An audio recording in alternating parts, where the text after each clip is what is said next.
You are listening to the Everything Ham Radio podcast. This is episode number 28, and today we're going to be talking with Alan Applegate, K0BG, about mobile installations. So, here we go.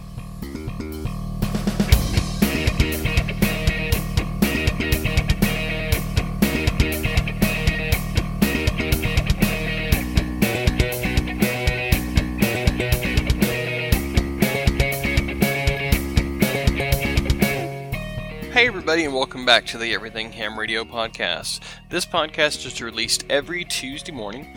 You can find all the links and additional information that we're going to be talking about in this episode in the show notes at everythinghamradio.com/podcast/28. That's the number 28.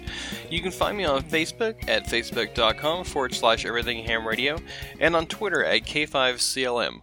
Also, as of yesterday, as of this recording anyways, as of Wednesday the 20th, 2016, I am now on YouTube. You can find me at youtube.com/everythinghamradio. I will have all of my podcasts on YouTube as well as some additional videos. So, got a couple things that we're going to do before we get to the topic of today. First off, the topic of today is mobile installations. We're going to be talking with Alan Applegate, K0BG, about mobile radio installations and some concerns and some tips for you. But first off, I have some really good news. Last episode, we talked with Chris LaRue about hams with disabilities.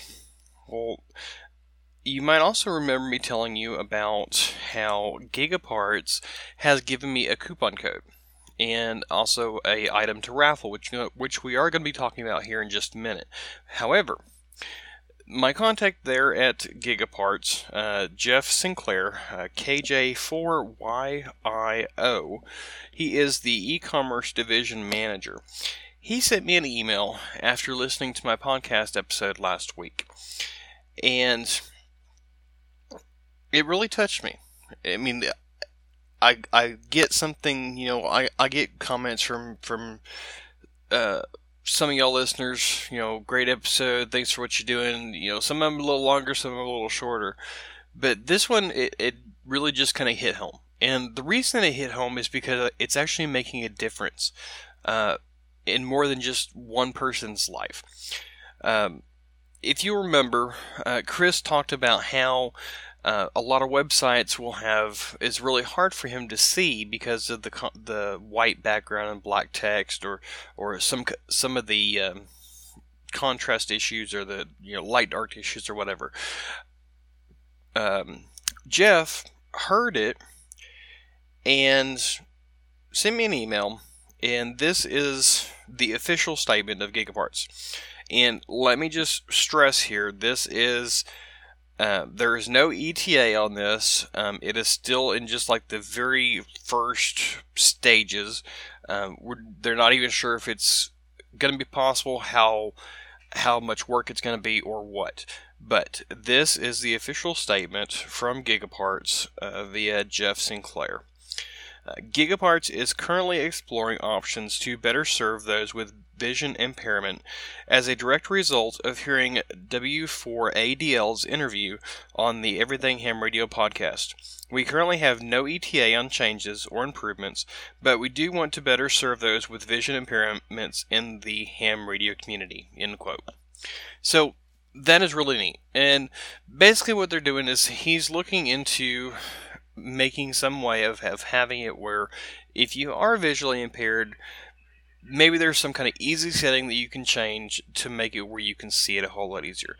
And like I said a few minutes ago, this is the very beginning of it, not even in the planning stages yet, just kind of a what-if type thing. So, no ETA, but it is on the radar now of Gigaparts, and hopefully this will extend to other amateur radio websites as well. So, also along the lines of Gigaparts, you heard me last episode talk about a discount code. That discount code is still good. It is good until August the 18th. And the discount code is ETH028. That's Everything Ham Radio 07. what that coupon code is for, you can go over to gigaparts.com, buy anything that they sell. If you buy more than $150 or $150 or more, you put that coupon code in at checkout and you'll save $10. So if you're looking to buy a new computer, a new radio, a metal detector, maybe a charger or something, and I would highly recommend that any of y'all go there to Gigaparts and buy this GMAG battery charger if you don't win it in the raffle, because this thing is really cool. And let me tell you about it, okay? The GMAG is a AA battery charger, okay? But it's not like anything else that I've seen. You know, we've talked about emergency power before and solar power and stuff like that. But this thing is a whole lot different. This thing, you don't need any solar panels. You don't need any kind of power thing. They have several different types. They have one that just does batteries. They have one that does like your phone and stuff like that. You can even buy a kit that comes with a little handheld. Anyways, this GMAG, it comes with 6 batteries. And I believe they're 9mAh batteries. I don't see it in the description off really just looking at it here. But anyways, what this is a charger, and it has a power cell in it. And what you do is you add 2 teaspoons of salt, of just regular old table salt, into this tank, into this like reservoir thing. And you add water. That's it. You put the caps back on it and you let it sit. Now, this will do up to 90 batteries. And it will charge 2 AA batteries in 40 minutes. It'll charge 4 AA batteries in 80 minutes. And it'll charge 6 AA batteries in 120 minutes. So 2 hours. 2 hours and you can have 6 fully charged AA batteries without anything else needed. You know, you could use this, put this in your backpack or your go pack or something like that while you're standing at a post or something. And you don't have to be doing anything. You can just be standing there and it be charging. However, I would highly recommend that you charge all 6 batteries at once, because if you charge just 2, you're going to use up one of your uses of it. The charger is limited to 20 charges, so get the most out of it. Get the biggest bang for your buck, so to speak. This thing will charge both NiCad and 9mAh batteries, and it comes with 6 AA 1400 milliamp 9mAh batteries and 4 salt packs. So this is what they have given me to raffle off to you, my listeners. So what do you have to do to get in the raffle? Here's how it's going to work. Basically just like it did last time with the Pack 10 giveaway. What we're going to do, I want you to send me an email to my email address, that is k5clm@everythinghamradio.com. And in the subject line, I want you to put green power. That's GREENPOWER. 1 word, 2 words, doesn't matter. But green power, put that in the subject line. I will take information in the order that I received the emails. I will put it on a spreadsheet and put numbers next to you in the order that it came in. I'm going to do this for 2 episodes. I'm going to do it for this episode, and I'm going to do it for next episode. So you have 2 weeks to enter, and next week is going to be a different thing. I really like having 2 entries. So this week, green power. Send that to me. Next week, there'll be a different code. 2 chances to enter, 2 chances to win. After that, we're going to do a random number generator like I did last time. Pick a number and you will be the winner. So, again, this was donated by Gigaparts. Head on over to gigaparts.com and check them out. And what do you say we go ahead and get on with the topic of today? Hey everybody, this is Curtis with Everything Ham Radio. Today we are talking with Alan, and Alan is probably the most guru person that I know that I have met when it comes to mobile installations. I actually heard Alan on the Ham Radio 360 podcast last year, and really learned a lot from that episode from over with Kale. And once I started doing interviews, I knew I had to have Alan on with me, and thankfully he is here. So, Alan, why don't you say hello to everybody and tell us a little about yourself before we get started further? Well, I have been continuously licensed since 1970. I have been mobile since 1972, both with HF and VHF, and oddly enough, high power back in the days when even 50 watts was considered high power in a mobile, and I was running around with about 400 watts at the time. And homebrew antennas and all of the other things that go along with it. One of the things that you find out when you start running more than, say, 100 watts nowadays is that proper wiring becomes very, very important to make sure that you don't interfere with the car and the car doesn't interfere with you.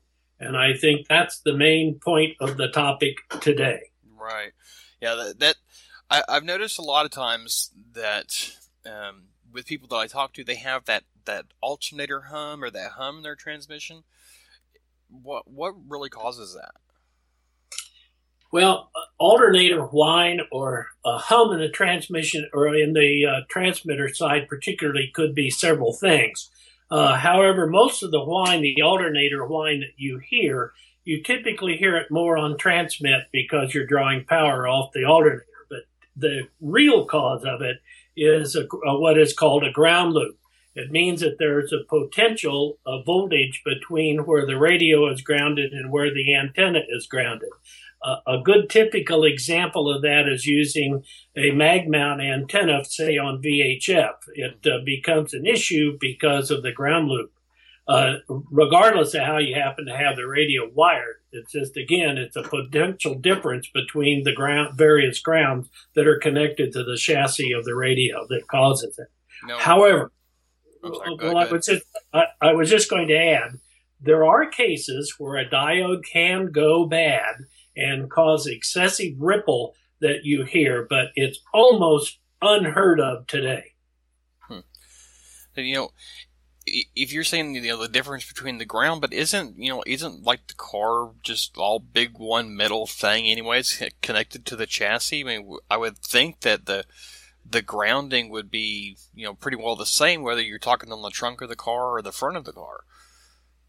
Well, of course, we have two kinds of cars that we typically deal with. A unibody, where everything is one piece, but there are sub-chassis that hold the suspension systems on most cars, and those are actually isolated, although sound isolated, but not necessarily DC isolated away from the rest of the vehicle. And of course, body on frame vehicles are also the same way. The suspension's hooked to the frame, and the body is connected to the frame, and it may or may not be grounded. It usually is, but it's not necessarily so that it needs to be.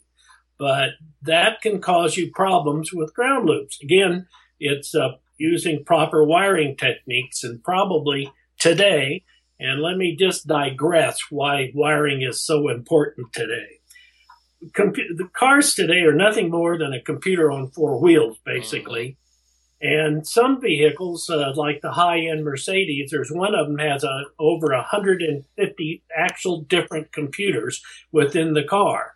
They control everything from the Navi system to suspension to automatic braking, traction controls, roll controls, you name it. It has a computer in it. And to get all of these little computers talking to one another, there's individual shall we say, LANs, like local area networks, although in this case they're called BCANs for body chassis area network. And a typical car has 3 or 4, and some have 5.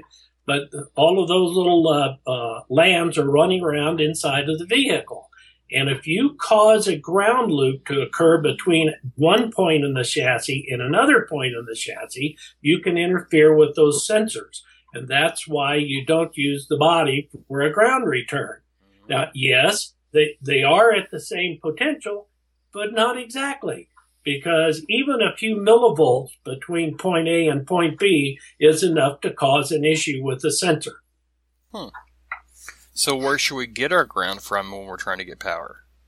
Well, and that is a highly debated issue, by the way, especially now that most cars are being equipped with what is called idle engine shutoff.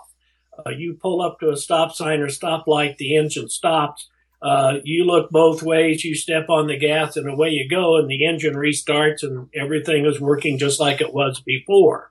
So there's some devices that measure the battery or monitor the battery more correctly, and they are typically in the ground lead on the battery. So heretofore, we always connected direct to the battery, both positive and negative of the radio. However, now what you do is you wire to the positive on the battery or a jump point if the battery's hidden, and the other one goes to the same exact point on the chassis that the battery ground is connected to. Now, in that ground lead from the chassis ground up to the battery itself is a Hall device typically. It's actually a load current sensor that tells the computer in the car how much power you're drawing and when you start the car as well as when you're driving it. And based on that, it does a little thing called column counting. Kind of a technical term, but all it's doing is monitoring the battery for its condition. And if the battery doesn't have enough power to restart the car, it doesn't shut the engine down. It keeps it running. So there's a lot of things going on. And the thing we need to do is make sure that we do not compromise the battery monitoring system. Therefore, we connect the power to the plus to the positive lead of the battery. We connect the negative to the chassis on the downhill side, as it were, of whatever the load current sensor is located. Okay. Yeah. Yeah, I've heard about those cars. I'm kind of old school. I like to be the one that turns on and off my car. I'm always worried that I'm going to stop at a stoplight or something like that, and the engine's going to shut off, and it's not going to start again. It like brings back memories to when I first started driving a Standard, and the first time I got to a stoplight, I killed it like a dozen times before I made it through the stoplight, and when I did finally make it through, it was on like yellow, and there was like 12 people behind me, and they were all, I'm sure, cussing me or something. But that brings back memories and stuff like that. And it's just, I'm just not too sure about that. But anyways, we're a little sidetracked here. So we need to make sure and watch for potential ground loops, and we need to correct the correct location on the ground. What really is the best way to run the wires? I guess maybe I always have an issue. I don't really like drilling holes in the firewall because I don't know what's there. So I always end up going like under the seat or something, and I always like typically go in the same hole as the coax. Could that cause a problem as well? Not really. And let's cover that as two subjects at the moment. Getting through the firewall is easier in most cars than people realize. Not all cars, but for certain all Japanese cars and most Korean-made cars actually have an extra teat, as it were, on the main wiring harness that is used primarily for aftermarket sound systems, and that is just there. And you can use that. But typically it's very, very small and very difficult to get the wire through. You certainly couldn't pull the wire through with a connector on it or perhaps a fuse holder. But you can always cut the wire and run it through there and then resplice the wire using Anderson power poles is about the easiest way. But cutting a hole in the firewall is really not all that difficult. It's sort of like that first time you drill the trunk lid to put an NMO mount on it. Yeah, I never did that either. It only hurts for the first 20 seconds or thereabout. But if you do it right and you follow the necessary rules to make sure you know what's on both sides of that firewall, and then once you run the wires through there that you use a grommet and you properly seal it, there's no big problem. Now, if you're really afraid of doing it, most sound system companies who do this all the time know exactly what to do. So for less than $50, usually they'll come out and wire your radio and bring the wires in for you. Although I think part of the amateur radio experience is doing it yourself. Now, you brought up couple of other issues that we need to talk about. And I did mention fuses a while ago, and the fuses go out by the battery, as close to the battery as you can, and not on the radio end. And I should point out that fuses are there not to protect the radio, but to protect the wiring in case there's a short. But you did bring up this issue about running the coax and the power parallel. And in fact, Ford, in their technical service bulletin covering radios, installations in cars, mentions not to do that. Well, it's really not a problem. What is a problem is what a little thing called common mode.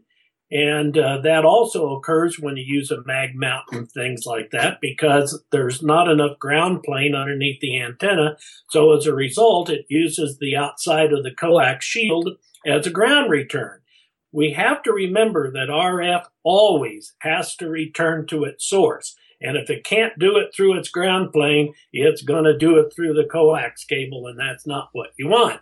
Now, if there is common mode on the outside, in other words, that's current flowing on the outside of the coax shield. The current on the inside of the coax shield and in the center conductor is actually the RF. And when there's an imbalance on the antenna end, then it flows on the outside. In that particular case, if you run wiring, you can cause yourself all sorts of problems, including what is commonly referred to as mic nip, where there's enough RF that you put the microphone up to your lips and get shocked. And that can occur primarily when you don't install the wiring correctly and you don't install your antenna correctly. So what you're saying is that basically, if I'm understanding right, not only do we have the potential for interference with other electrical components in the vehicle, but also the radiation that could be coming back when we transmit from the antenna? Yes. What you want to have happen is you want all of the RF to be radiated by the antenna.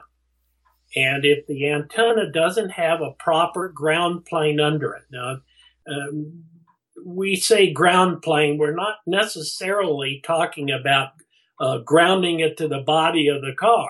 A good example of that is using a trailer hitch with a big long pole and mounting the antenna on top of that. There's really no direct metal mass under the antenna, and that's required. And if it isn't there, the RF has to go back to its source, and it does so on the outside of the coax. And that's where the problems can arise. And in a mobile, there will always be some common mode over the coax, just by lieu of nothing else than the fact that there is some ground loss in every vehicle, because we're not really connected to the ground. We're sitting above the ground, much as is raised radials. But there's still a little bit of loss, and it depends on the frequency how much the loss is. And whether or not it causes you any problems is probably more related to common mode than it is of the lack of ground plane or having ground loss in a mobile. Okay. So, speaking of ground planes, if I had a card, my current card now that I have, it actually is pretty well made of metal, but my old card that I had, metal was few and far between. And, like I said, I've never, in my 21 years that I've been a ham almost now, I've never actually gotten the courage up to drill a hole into my trunk or into my car or whatever. But nonetheless, with the with the roof and the trunk in some cars today being fiberglass or something like that, how would be the best way for somebody to put an antenna, whether they do a Inimo mount or a mag mount or a trunk lid mount or whatever? How would be the best way to get a ground plane in a mobile installation? Well, assuming, of course, that we're not talking about a piece of metal underneath it, like a metal trunk lid, say a fiberglass one, like on a Corvette or the back of a Mustang, for instance, is a good typical example. Mm-hmm. There's a couple of ways around it. 3M makes a product, a tape product. It's actually a copper tape. It has conductive metal, well, of course, the copper is conductive, but it also has conductive adhesive, so that whatever it's stuck to can be soldered and whatever else, and you can use that tape. It's number 1181. It's 1 inch wide. You can buy it on eBay, relatively inexpensive, about $15 for a roll. And what you do is you literally drill the hole. You put your NMO through hole mount, whatever it happens to be, and you use the tape to provide radials, essentially, underneath the trunk lid. That's one way around the issue. But even a Corvette, there's always ways that you can mount an antenna on a Corvette in such a place that there's enough metal mass close to it that you won't have too much trouble, at least in VHF. HF is a whole new ballgame on any plastic-bodied car. Okay, that's really interesting. I never would have really thought about doing something like that with that kind of tape. I'm actually going to have to look into that, I think. So Yeah. we kind of got off a little bit. We were going to talk a little bit more about the power side of it rather than the antenna side. But let's go ahead and continue with the antennas for now. Okay. There's a couple of things about antennas that keep coming up and have come up repeatedly, at least on the amateur radio sites that I have been to of late, primarily eHam and QRZ.com. It is virtually, how would I put this? It's not impossible to use one, but it's very difficult to put a glass mount antenna on any vehicle today, because there's virtually all of them have what is called passivated glass. They have little pieces of metallic metal either in the glass itself, or if it's safe to double-walled safety glass like a windshield, sometimes the actual metal particles are in the sheet of plastic between the pieces of glass. It doesn't really make any difference where they are. That metal interferes with the capacitive connection between the inside portion and the outside antenna that just stick on either side of the glass. And what ends up happening is that the coax cable again becomes the antenna rather than the antenna mounted on the glass. And that could be good and it could be bad. But in a modern automobile, that RF inside of the car interferes with everything. And I've had reports of people having their windshield wipers go, their automatic brake system apply the brakes, nice. Anything can happen. And that's not such a good idea to do. The other issue that keeps coming up, regardless of what you read or what people tell you, every single antenna, any vertical, any single element, it's got to have a ground plane underneath it, even if it's a half wave. Now, these so-called half-wave ground planeless antennas do not work very well, and most of the time the coax becomes part of the antenna, even if you choke it off. There's only so much choking you can do. So to say, well, I'll just use one of these antennas and I'll get by with it. Well, if you do, you're just lucky. And the best antenna, period, on a vehicle, all of these high gain antennas and all the rest of it don't really count when you're in an urban area because of the difference in height between the vehicle and where the repeater antennas are. So a standard old quarter wave works best. It's just sticks there. You don't hardly notice it. And they're not so much of a theft issue as they are, say, with a mag mount or some other antenna that's easily ripped off your car. Now, do you want to talk about HF antennas for any reason? Absolutely. I mean, HF is definitely part of the hobby, and it's, is growing more and more mobile as technology advances. So, I mean, HF is definitely really something that we really should talk about. So let's take a quick break real fast and get some announcements out of the way, and then we'll be back with Alan and talk further about mobile installation. So stay tuned.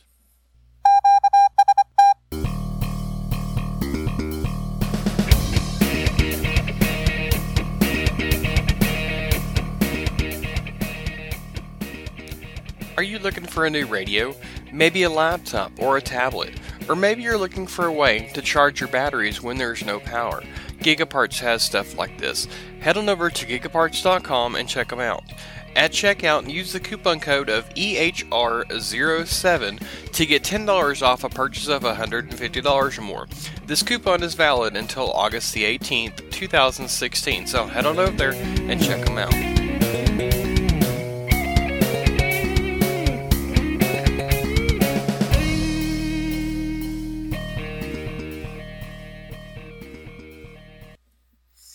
Alright, so, a couple quick announcements here before we get back to Alan. Per usual, I have to do this. This is probably the closest thing I have to a sponsor right now, and that is my wife's blog. My wife recently started a blog, which I am helping a great deal with, and it's called More Than Safe. And it is about our journey through the foster care system as foster parents, as well as some general parenting advice, some struggles that we have, and some other things. So, if that all interests you, head on over to morethansafe.com and check it out. Subscribe if you like to get emails on when we publish a new blog post, which she does every Friday, I believe around noon, 2 o'clock, something like that. So head on over there, morethansafe.com, and check it out. Also, I want to say a quick thanks to the next thing I wanted to mention. As you heard at the top of the show, I've just started putting my podcast episodes on YouTube. Currently, I just have basically the podcast episodes with my logo through the whole thing, but if you prefer YouTube over podcast application or something on your phone, you can go there and get the episodes that way. I also have some other videos on there as well. I do think that I am eventually going to branch out maybe a little bit and try to make it a little more fancy, so to speak, as far as videos go. Maybe put some additional information in there other than just my logo. But that is the beginning of it. It is up there, so subscribe to it. You can go to youtube.com/everythinghamradio to find those. Please subscribe to my channels and check them out there if you like. Also, I am in the process of getting my podcast listed on iHeartRadio.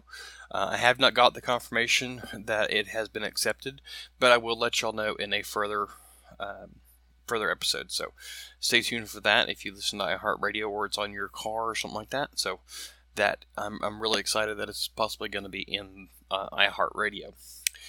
Last but not least, for sure, again, if you are planning to buy anything from Gigaparts, head on over there, check them out, use the coupon code EHR07 to get that $10 off a $150 purchase.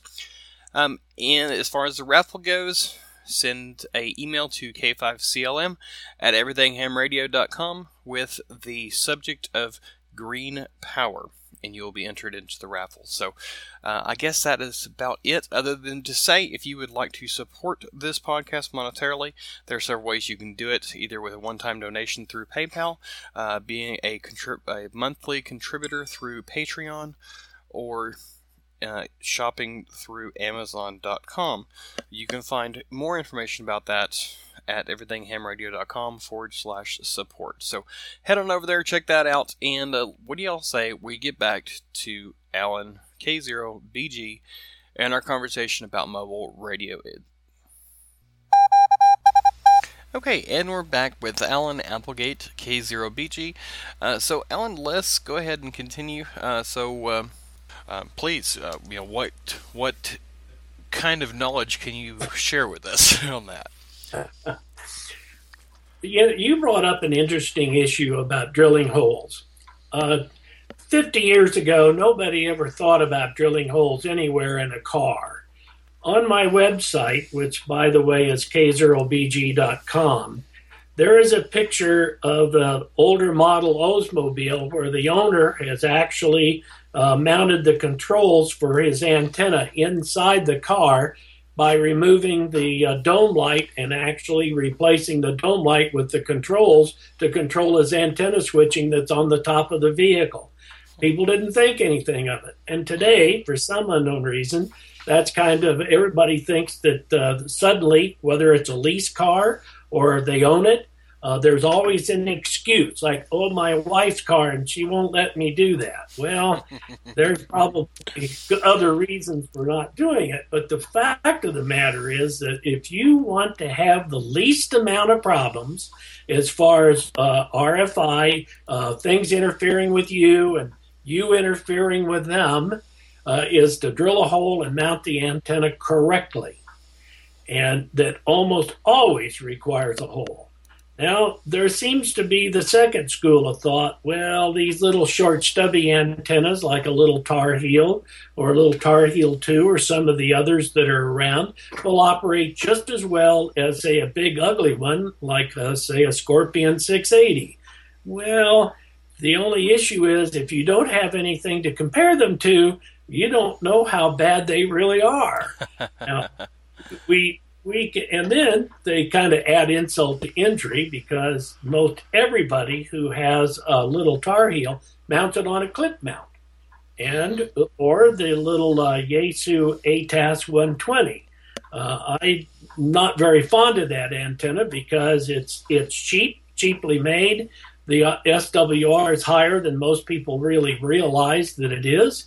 There's really no easy way to measure it because if you put a watt meter between or an SWR bridge between the antenna and the radio, the antenna will not work.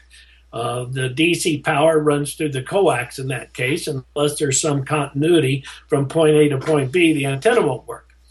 But neither here nor there. It's very difficult to mount an antenna like a Scorpion, which weighs 18 pounds, on the back fender wall of a car that has about number 18 gauge steel on the outside, if it is indeed steel. And therefore, a lot of people use frame extensions or they use trailer hitch mounts and things like that. But understand, anything will work, even if the proverbial wet noodle. It's just how well they work that is not defined. Now, probably the most important thing to do about remotely controlled antennas is to properly choke both the coax, the common mode choke. There are directions for building one on my website, and the motor lead wires that go from the motor of the antenna to whatever controller is being used.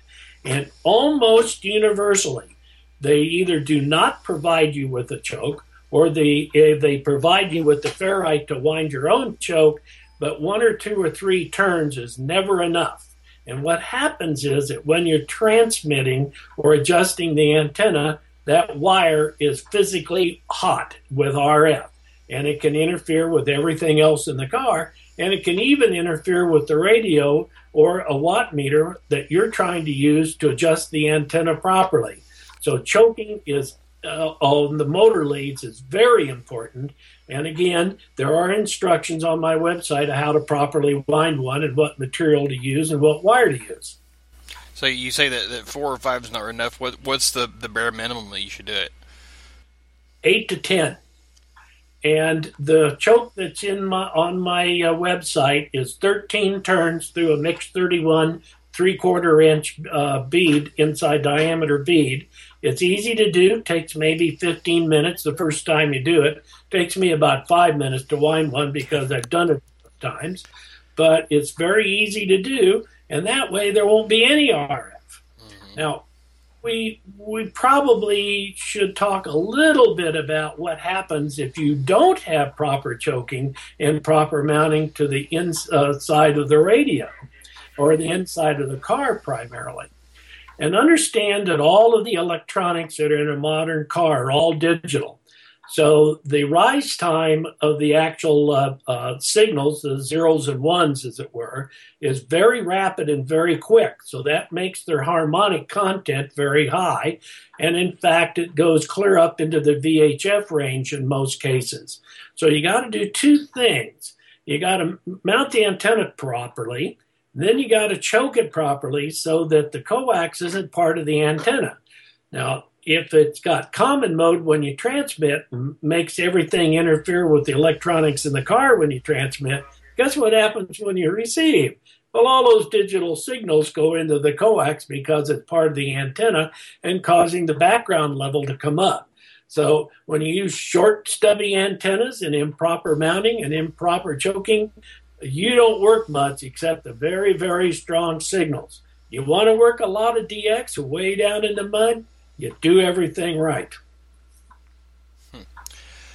That's very interesting. I'm actually looking at your page right now on the winding the choke, and there is a lot of information on there, folks. So definitely head on over to his website. It's k0bg.com and check that out. He's got pictures and all sorts of instructions, how to wind a choke, home brewing, bonding, antenna problems and myths, all sorts of stuff. I mean, there is a bunch of information on there, and that's why I say that Alan here is the guru of mobile installations. As far as mounting goes, I've always been told, and I'm probably wrong on this, but you would definitely know this. I was always told that drilling a hole in the trunk of my car is going to hurt me when it comes time to trade in. Is there any truth to that? Well, I don't think anybody can say that it's 100% safe and nobody's ever going to dock you for it when you trade in your car. I can't say that. But for the most part, they don't pay any attention to them. And especially if they're on the roof. And I used to mount them on the roof. All of the HF antennas were on the roof. And I just left the mount in place. Now, if you remove it, you put a rubber plug in it, and there are plugs made specifically for it, and nobody says much. I traded in one vehicle that I can remember, and it's been only about 11 years ago, 10 years ago, whenever it was. There was a ball mount holes on the left side, the right side, 3 in the trunk and 2 in the roof. And all of them were plugged up with rubber plugs. And the guy didn't even notice them when I traded it in. But oddly enough, about 6 months later, I happened to run into the guy who was no longer working for the dealership. And he said, I bought that car from the dealership for my used car lot. And he said it cost me $250 to get all those holes filled. So you need to ask yourself, well, is the performance what you're really after? Are you going to live in your car? Are you traveling over the road with it like I used to do, 100,000 miles a year? You do everything right, because every time you pick up that radio, you want it to work. Now, if you're only interested in casual operating, you can get by with just about anything. But the one thing you can't get by with is interfering with brake systems and traction control and stability systems. And you got to be really careful, because you can hurt yourself if you don't. Mm-hmm. And one of the things we should also talk about when we talk about antennas and wiring and that thing is proper bonding. It's very important to try to keep the RF generated by ignition systems under the hood where it belongs. And a couple of ways to do that is that you put bonding straps across the hinges just to make sure that the hood of the vehicle is congruent. In other words, it's one big ground plane, if we could use that term. It's incorrect, but so it's all one piece and all properly grounded. And hinges don't make very good RF grounds. They might make DC grounds, but not RF, and that's what we're trying to do. And then the exhaust pipe is nothing but a big antenna for the engine and all the ignition noise that is there. Now, on my website, I say 3 connections, and there's a reason for that. One before, one after the catalytic converter, if there's only one, and one at the tailpipe. but some cars have multiple catalytic converters. But in the old days, where there was only one, a lot of times that converter was actually isolated away from the rest of the exhaust system, hence the three straps. But three is typically enough. If you only want to do one, then it needs to be out on the tailpipe or close to the end of the rear of the tailpipe so it doesn't radiate RF up into the antenna. But if you're being kosher about it, you do three straps, front, middle, and back. I guess is the easiest way to do that. If there's antennas mounted on trunk lid, that also should be bonded. Vertical surfaces like doors and things like that, that's optional.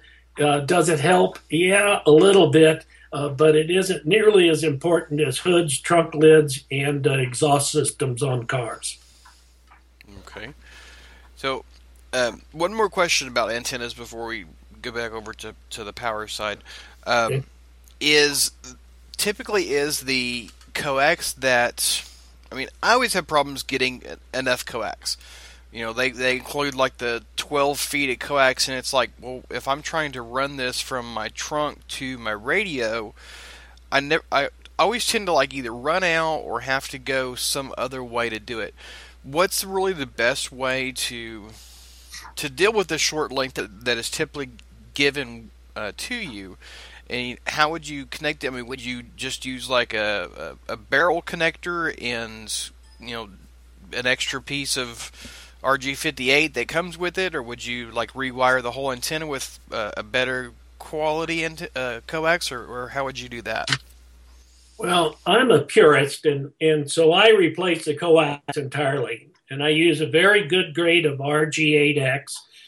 Using RG8 size coax, the big stuff, RG213, 9913, whatever you want to call it, it's still not quite a half inch in diameter. There's no reason to use anything that large. The differential in loss between RG8X and bigger coaxes is minimal, fractions of a dB, and it's not even needs to be considered. But the one thing that does need to be considered, if you're using a clip mount and you have, say, a K400, that coax that's on there is essentially RG174. It's about an eighth of an inch in diameter. And at VHF, that little 3-foot piece of coax that's on there, it's got about 2 dB of loss, and at 450, it's got about 6 dB of loss. So that's why I say replace it. Very difficult. It's not an easy task to do. It takes some time. You got to take the mount all apart to replace it, but it can be done. Now, if you are not so much of a purist, then a barrel connector will work. But again, RG8X is probably adequate. And I hide everything as best I can. I use wiring channels, and all cars have wiring channels. They're typically underneath the sill plates of the doors so that they can get the wires from front to back. And in vehicles today, there's a myriad of wiring. It's amazing how much there really is.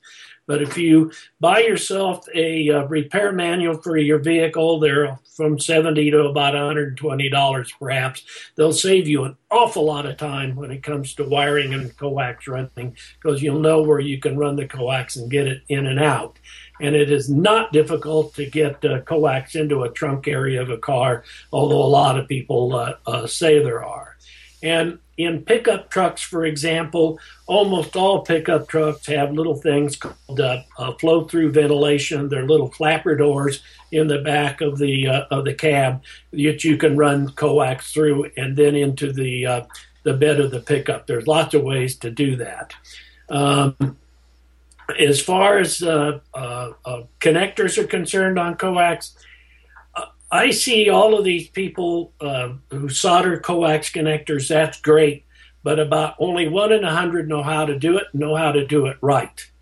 And that's why if you don't know how to properly solder, the best thing to do is buy a decent crimp tool and use crimp type connectors on the coax. There's nothing the matter with it as long as it's crimped correctly.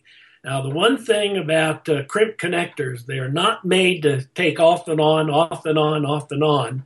So if you do what's called slip seating in, say, an over-the-road truck, you don't want to use crimp connectors. I mean, you want to do it and learn how to do the regular PL259s correctly. But for a normal installation, for the normal guy who can't solder very well, there's nothing the matter with crimp-on connectors. What else can I say about that? One more thing. Anything that you put between the radio and the antenna that isn't required is just another failure point. You know, I often see people run a power meter between their VHF rig and the antenna. And I always ask why. Well, I want to watch the SWR. Well, there's no adjustment in a VHF antenna. Once you set it, it's set. And if you use an SWR bridge or some other device to set the antenna, don't leave it in there. Take it out. The same can be said for HF. Typically, if you have to use a SWR bridge to adjust the antenna for HF, use the one on radio. It's adequate enough, and that's where you want the low SWR anyway, is at the radio. So anyway, we can cover more of that if you wish, or we can get onto this power, and there are a couple of other issues about the power we need to mention. Okay, well, let's move on to the power then. I think we've pretty well got the antenna side. So I guess lead on, I guess, with the power thing, and we'll go from there. Well, I see several mistakes, and I think it's a lack of knowledge. It really isn't that it's a mistake. Several companies sell devices or adapters with Anderson power poles on them that are nothing more than a DC control cable run through a ferrite. They're worthless. Save your money. It's not necessary. Putting and choking off the power leads to a radio doesn't work. Connecting a drill to them and tightening it up in a corkscrew doesn't work. And even if it did, ask yourself, why would you want to RF isolate the radio? After all, you want the radio grounded properly, do we not? And the answer to that is yes. Mm-hmm. And so anything that you put in line between the battery and the radio is going to add voltage drop. And this is especially true of what are called brute force filters. If you have alternator whine, cure the source and not just patch it up with some device that covers up the whine and isolates the radio. That's you don't want the extra voltage drop. And while we're talking about voltage drop, so we understand a nominal transceiver that you buy, and they're almost all made in either Japan or China these days, seemingly, although there's some US-made ones, obviously.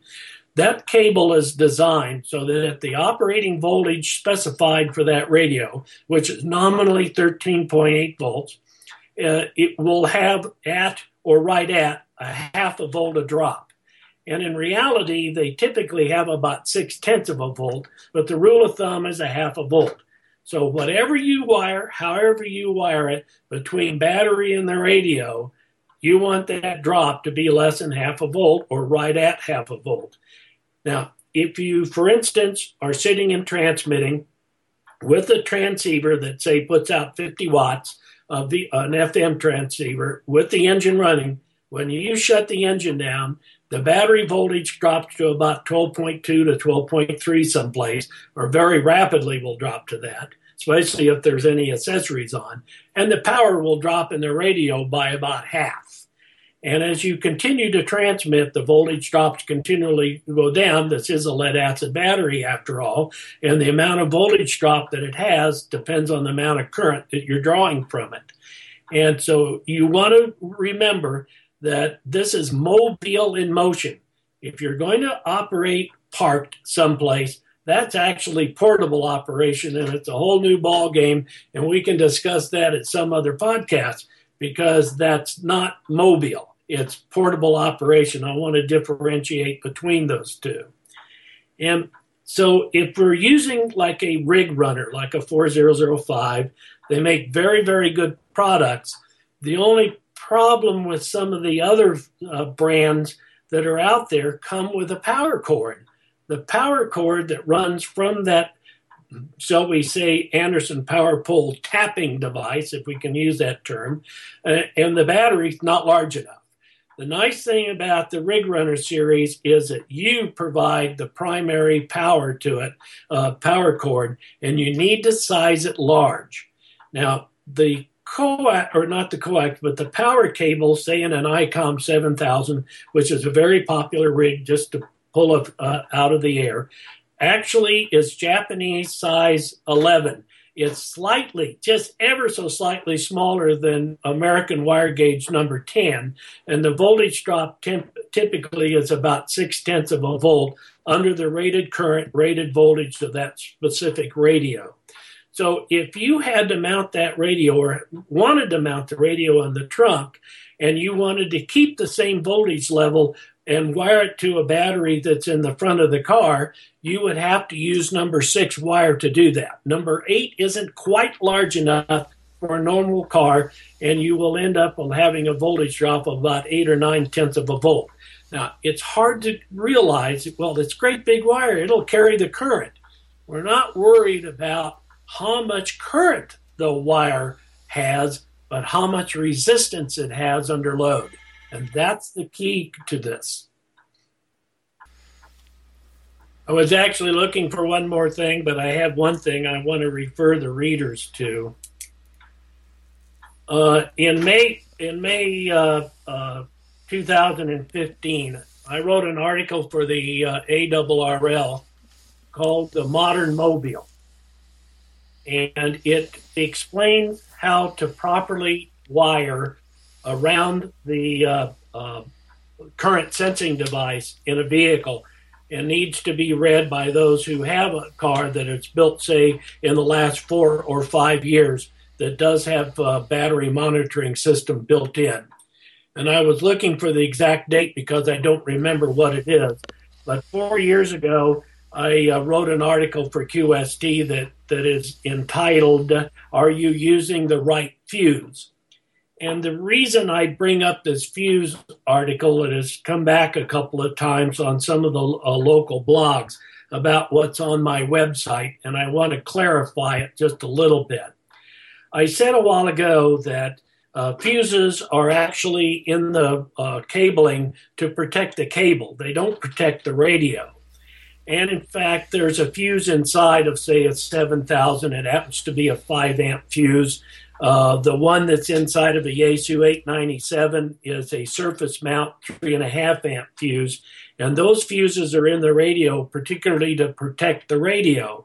However, in both cases, if you actually short out the power supply, as it were, through the back ports, in the case of the Yaesu, it's the CAT port, and then the case of the ICOM, it's their accessory port, or the tune port, and you short out that power, that fuse indeed will blow, but it'll also destroy a circuit trace on the circuit board. So you have to be very careful about not shorting things out on the back of a radio, even though, quote unquote, there is a fuse. Now, the fuses in a Yaesu are 25 amp. The fuses that are in most ICOM radios and others are 30 amps. And technically, that's just a little bit large. Now, what you try to do is design the fuse so that the current load is 60% of the rating of the fuse. That's what Little Fuse and Bussmann and several others tell you to do. Well, that's the average current. So if you have an ICOM 7000 that draws about 22 amps dead carrier until the fan comes on high, and it'll be about 23 amps. But the average, when you're talking on single sideband, is going to probably be closer to 8 to 12 amps, depending on your voice characteristics and where the mic gain is and if processing being used, etc. So what technically happens to fuse, even a 20 amp fuse, even though you can draw 22 amps through it, 22 amps through an average ATC fuse will take about 4 or 5 minutes before the fuse actually blows. So a 20 amp fuse is really enough. Why do they use 30s? I don't know. It's a question that I've always asked. It would be nice if there was a 22 amp fuse, but unfortunately, there is not that rating. And in fact, believe it or not, in an ATO fuse, not an ATC, the difference is one is open to the weather and the other one is closed. The O and the C make the difference. You can get 20, but the next jump up is 30, and I suspect that's why they're used. Okay, is there anything else that we need to discuss before we wrap it up for today? The article that I wrote for QST that's entitled "Are You Using the Right Size Fuse?" is in the October 2007 issue of QST, starting on page 30. Okay. Alrighty. Well, Alan, thank you so very much for coming on tonight and spreading your knowledge. You actually have, your call sign is actually like one letter off from the very first ham radio operator that I ever knew. He was my the Spanish teacher at the school that I went to, and his call sign was KC0BG. Well, actually, I believe I have worked him at one time. It's been some time ago. Incidentally, on the K0BG call, I've had it since 1976. That's an awful long time, longer than most people have been licensed today, I think. Longer than I've been alive. Yeah. Well, gee, I guess that's true. The age here, incidentally, is 76. And I'm active every time I'm in the car, the radio goes on. I actually don't have a base station per se. Well, I do, but nothing hooked up to an antenna at the present. But Mobile's my first love. I've driven total all the cars since I've been licensed. It's been someplace around about 2 million miles or thereabouts. My country count's up to 311. I think I've done pretty well Mobile. And for the most part, it's all high power, and it still is to this day. Wow. That's just amazing. I mean, I have a radio in my car, and that's pretty much it right now. I have radios for my base station, but between becoming a foster parent a couple years back and moving and stuff like that, I haven't got my home station set up as of yet. But my radio is basically, I get in, I turn on the radio in the car and drive to work and turn it off and go into work. And that's pretty much the gist of my talking on the radio for the most part. You know, it's in the car because I just don't have time to do it at home. Too much to do, too many kids to take care of, and so the mobile time is my peace and serenity time, I guess you could say, to talk on the radio. So well, see, it pays to be retired, but I have to tell you one thing about being retired. You think you're busy now, just wait. Yep. Yep, it's busier afterwards, too. At least it seems like it. Yeah. And there's seemingly no time for ham radio, unfortunately. Well, Alan, thank you so very much for coming on and sharing your knowledge with everybody here. Once again, everybody, his call sign or his website is kilo0bravogolf.com. Check it out. There is a bukus and bukus and bukus of information on there. I'm sure that he's been collecting for quite some time. So check those out, and I'm sure give him a shout if you have any questions. I'm sure he'd probably be more than happy to answer. So, is there anything else that you want to say? Anybody want to give a shout out to or anything, Alan? The only thing I can say is 7-3, as they always say, and drive careful and drive undistracted. Very good tip there. Undistracted driving is thank you. It's job security for me, but I don't like doing it. So, Alan, again, thank you. And I guess that will wrap it up for this part of the episode. Stay tuned for our Amateur Radio Club Spotlight. This is K5CLM and K0BG signing off. 73. Thank you, Curtis. Hey everybody, this is Curtis with the Everything Ham Radio podcast. Today we're going to be talking about the Central Mississippi Amateur Radio Association. And for this club spotlight, we're going to do another interview. This time we are doing it with Mike McKay. He is with the club. So Mike, why don't you tell us a little about yourself and what your call sign is, stuff like that, and what position you hold there for your club. Okay, Curtis. First of all, thank you for spotlighting our club. We appreciate any publicity we can get. Again, my name is Mike McKay. My call sign is November 5 Delta Uniform N5DU. I am the immediate past president of Samara. Cool. Past president. So you were president last year then? Yeah, I was president for the past 2 years. My term ended last October, so I'm coming up on a year of being out of office, but still very active and with both the board and the club. Cool. So I noticed that y'all have a very, what's the word I'm looking for? Organized, I guess, club. I noticed y'all have a lot of people that actually volunteer to help out with the public information officer. I noticed you have several members that are on your website committee and stuff like that. That is really awesome. We have a hard time with my club getting a lot of volunteers, so that's really cool.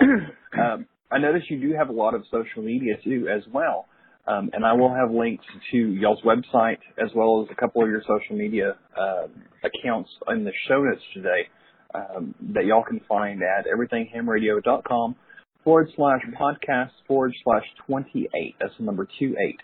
So, Mike, tell me a little bit about your club. Well, we're fairly young in terms of some of the organizations in the area. We're only about 10 or 12 years old. We've been really fortunate in both membership growth and member participation. And I think that's a result of a couple of things. One of them is we were lucky enough a few years ago to have Dr. Frank Howell, K4FMH, join the group. He's still a very active member of the group, our vice president for programming. And he has done a lot of research into who ham radio operators are, what they like to see in a group, and that sort of thing. And he told us a couple of things, one of which is that it all boils down to programming. And so we made a conscious effort to up our game on the programming front. In the past 2 years, we've had in-person talk by Martin Jew, who's the president of MFJ Enterprises. Martin, of course, that's located here in Mississippi, so logistically that wasn't too hard to arrange. We were lucky to have one of the local cell phone companies loan us their facility for that because we had a fairly large attendance for that talk. We've had Gerald Youngblood, who's another native Mississippian and the founder and president of Flex Radio out there in Texas. He still comes back and forth to this area, so last Thanksgiving we had him come do a very good talk. We've recently had Gordon West by Skype. Next month, on August 9th, we're scheduled to have Bob Howell by Skype. Wow. That is really awesome. And that, I believe that like he's saying that what you have to do to get new members and new blood is to keep it interesting. Having your trainings, having your topic of discussion rather than just a boring business meeting. Okay, this is what we did last month. This is what's left over. We still got to do. These are the minutes and stuff like that. Keeping it interesting is the way to grow your club. Unfortunately, it's not always easy sometimes, but it sounds like y'all got it down pat. Well, I wouldn't say we have it down pat, but we're certainly trying. And one of the recent things we did, as you might imagine, Central Mississippi is not a huge population area, so we were able to lobby with and get the cooperation of, I guess, 4 other clubs along the I-20 corridor in Central Mississippi. This was 2 years ago, and we went in for a joint field day operation, which was a huge success. We did that again this year with the Vicksburg Club, the Jackson Club, the Scott County Club, and the Salvation Army emergency radio team. So we've done a lot of stuff like that, which has also helped to boost interest and participation. And it's boosted interest not only among the ham radio community, but among others as well. Just this past month, I gave a talk to the local Kiwanis Club on what is ham radio. And I think that's largely due to the participation we've had at various community events and things like that. So if somebody happens to be there in Jackson, Mississippi sometime, when and where do y'all meet at? We meet the second Tuesday of every month, and except for the Christmas meeting, it's at the Rankin County Emergency Operations Center in Brandon, Mississippi, which is just east of the capital city of Jackson. We welcome any visitors, love to have anybody there, often have a good many visitors. All right, and that's located at 601 Marquette Road there in Brandon, in case anybody's wondering. In case you happen to be in Jackson, Mississippi, or in Brandon more specifically, around the second Tuesday, head on over there and check their meeting out. In case somebody's not available to come, do y'all have any nets that y'all do with your club? We do. We have a monthly Aries type net that is at 8:30 on Thursday afternoons. It's on the 147.345 repeater. And that's on the last, I'm sorry. It's every Thursday evening at 8:30 p.m. local time. And it usually goes on for about a half hour. Does that repeater have like Echolink or Echolink or D-Star or anything like that, or is it just an analog repeater? That is a standalone repeater. The club has recently put on the air a fusion repeater. It's not currently linked with the Wires X box, but we expect to have it linked hopefully in the coming months. But awesome. If you missed the meeting, you want to see any of the programs, the website's a little bit behind now, but there's usually a link to the PowerPoint slides and that sort of thing on the website, and then a link to the video. We typically record all of our programs, and so there's usually a link to the video on our YouTube channel. So do you have any other nets other than just your Aries net? That's the only one that our club is involved with, but locally there's a net every single night, except I think Wednesday and Saturday nights. Wow, sounds like y'all got a busy area. Right, the Metro Jackson Aries net is on Monday nights at 8 o'clock, I believe. The Scott County, which is another local club, net is on at 7 o'clock on Mondays. The Jackson Amateur Radio Club Emergency net is on at 8:30 on Tuesdays. Our net on Thursdays. The Capital Area Emergency net at 8:30 on Sundays. So there's plenty of opportunities to get on the air, and if anybody's coming through the area, we certainly do welcome participation. We love to have visitors check in, so please don't hesitate to pick up the mic. Awesome. Okay, so you have the 147.345 repeater, and that's an analog repeater. And what's the frequency for your new Fusion repeater? The club's new Fusion repeater is 444.900. And if you're in the analog mode, it has a 100 hertz tone. Okay. There are several other new Fusion repeaters on the air in the area. The Magnolia Intertie, which is a new effort in Mississippi to get a system of linked repeaters going, has, I think, 2 or 3 currently on the air in Jackson, this area, but has them deployed all along the I-20 corridor across the state already. So lots of opportunities to use Fusion if you happen to be coming through Mississippi. Awesome.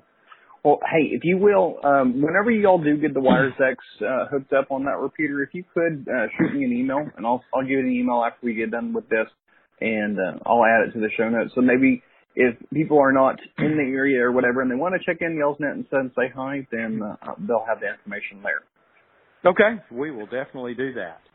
So, okay, so we've talked about your meeting, we talked about your nets and your repeaters. What kind of stuff do y'all do other than your monthly training? Well, we participate in a lot of community service projects.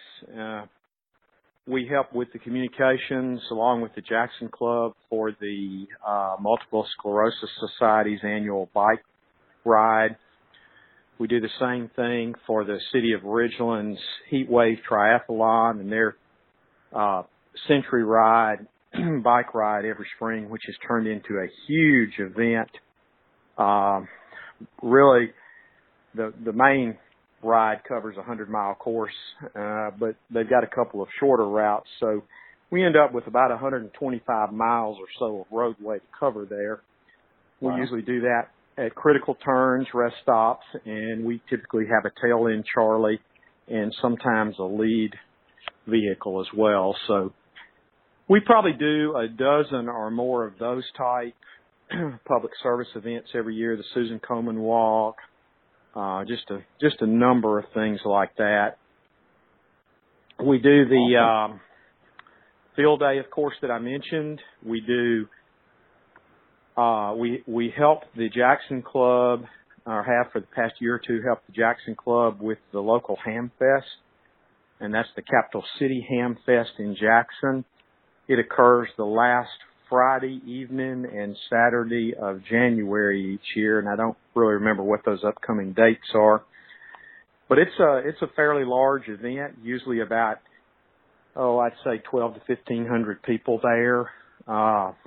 Quite a number of commercial vendors as well as the flea market tables. Last year, the Yazoo folks were there, which may have been one of the first times we actually had factory reps there. But it's a fairly large event. It occurs in the Trade Mart on the State Fairgrounds Center. Cool. So, did y'all participate in Field Day this year? We did. Now, have not heard the point total yet, but they're got to get that in. Of course, I think it's by Tuesday. Mm-hmm. Yeah, ours didn't do all that great, I don't think, here. I think we had like 175 contacts or something like that. The bands on this end were just really bad here in Texas. Oh, they were dismal here. We had one of in terms of contacts, we had, one of the fewest number of contacts that we've ever had. Normally, our CW station alone runs between 200 and 300 contacts, and they were trying their best, and I think it was less than 200, but I'm not sure, maybe around 150 or so. So band conditions were really crummy. So what classifications y'all run? We ran 3 Alpha. That's what we did too. Actually, we did 3 Foxtrot. We ran out of our EOC. And we okay. had, I think we had, like I said, about 175 contacts at last I heard, and probably 60, 75% of those were CW that were like over a couple hour period. We don't have a lot of people here that do CW, but there's a couple of them that are really good, and they do it really fast. We were thankful that they were there. Yeah, that's our situation exactly. We don't have many people, but the ones we do can really blaze with it. Year before last, last year actually, I think we had about the same number of CW contacts and sideband contacts. But this year, I don't think we may have had but maybe 50 sideband contacts. We use the free VHF UHF station to make about, I think the guys made about 16 or 18 satellite contacts. Wow. That's always fun. It is fun. We've never really won any awards with Field Day as other than we have a really good time. Mm-hmm. Well, a lot of people work Field Day for the contest, but Field Day, it's not really for that. I don't think I think it's there to to get people involved, to, show the public what amateur radio is all about, and just to enjoy it. I mean, I think having the stress of having to make sure there's somebody there, working it 24/7 and 24 hours, and shooting at those contacts and stuff. It's not fun. Well, I've seen some articles in QST which say it's both an emergency communications exercise and a public demonstration of amateur radio. And I know that we get some emergency communication benefits out of it because we learn pretty quickly every field day what has worked for us and what equipment works and what doesn't. But mainly for us, it's a public demonstration and just a good time. We have a lot of our older operators in particular who, for whatever reason, don't come out and operate, and I think largely because of when this event occurs. The heat index here at the end of June was about 105, so yeah, some of your older people are not going to come sit out and that sort of thing, but they did come and have dinner. We always have a big dinner meal, and we have 2 or 3. We usually have a hamburger cookout before the thing starts on Saturday, a big dinner on Saturday night, and then a big breakfast meal on Sunday morning. So various of our folks that don't really participate will come out, and we really enjoy getting together. Mm-hmm. And I honestly think that's probably why we end up going with the Foxtrot classification instead of the Alpha, because it's like, it like you said, it was like 105 heat index here. I mean, it was only like 95 degrees, but 70% humidity plus it bakes outside here. And, inside we have a very nice EOC and a tower right outside we got antennas set up on, and it just worked out a whole lot better. Air conditioning, bathrooms, all that good stuff.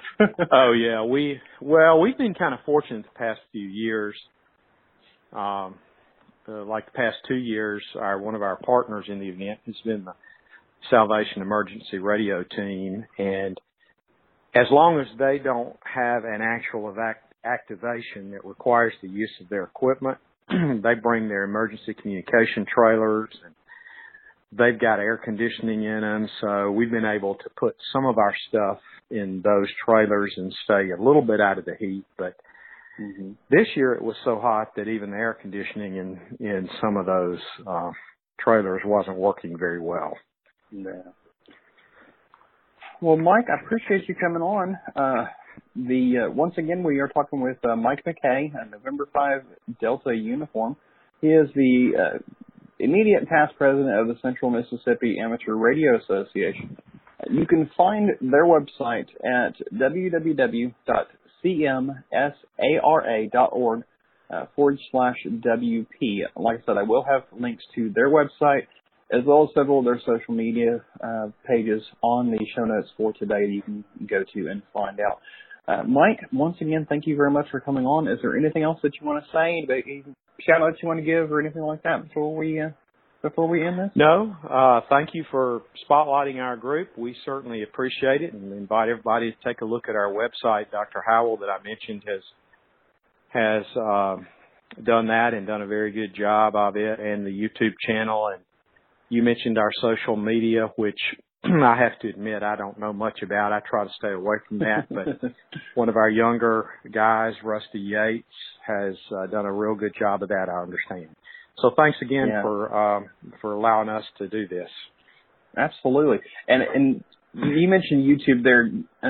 Ladies and gentlemen, definitely go and check out their YouTube channel. They have a bunch of videos on all their, well, I don't know about all, but there's a bunch of videos on there on the trainings that they've given. I watched a couple minutes of several of them, and it's definitely something y'all should check out. So I think I will definitely add y'all's website to links from my site for sure, because there's a lot of good training information there. So once again, Mike, I appreciate it, and 73. 73 to you. Hey everybody. everybody, thanks again for listening to this episode of the Everything Ham Radio podcast. Again, you can find all the links that we talked about today, as well as some additional information in the show notes of today's episode, which can be found at everythinghamradio.com/podcast/28. That's the number 28. If you'd like to receive emails on when I publish a new podcast episode or a new blog post, you can subscribe to my email list at everythinghamradio.com/subscribe. Also, follow me on Facebook at facebook.com/everythinghamradio and on Twitter at K5CLM. Also, as you will remember at the first of this episode, I am now on YouTube. You can find me at youtube.com/everythinghamradio. If you like what you heard here on this episode, please share it with your friends. And until next time, this is K5CLM signing out. 73, y'all.